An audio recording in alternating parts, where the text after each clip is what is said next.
దీపావళి స్పెషల్లో గారెల పిండి కూడా రుబ్బేసుకున్నాను. ఇప్పుడు దీంట్లో నేను అల్లం తురుము వేస్తున్నాను. చూడండి, కొంచెం జీలకర్ర,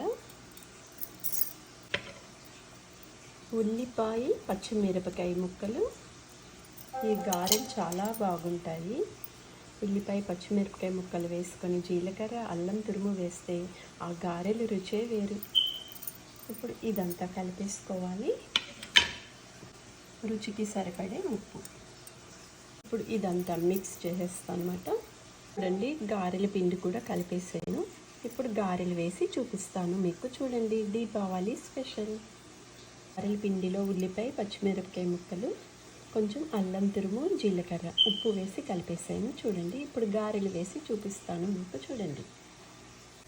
చూడండి, గారెలు వేయడానికి నేను ఒక ప్యాన్ తీసుకున్నాను. అందులో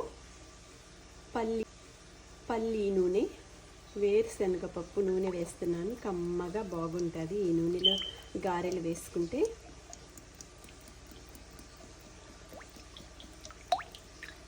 చూడండి, నూనె కాగింది. ఇప్పుడు నేను గారెలు వేస్తున్నాను.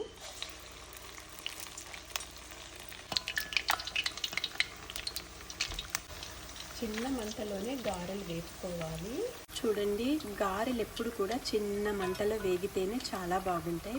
దీపావళి పిండి వంటలో గారెలు కూడా రెడీ అయిపోయినాయి అన్నమాట. ఇవాళ నేను పాయసం చేసా, పరవన్నం చేసా, చింతపండు పులిహోర చేసా. దీపావళి పిండి వంటలు అన్నీ రెడీ అయిపోయినాయి. వేడివేడిగా గారెలు కూడా వేసేసాను.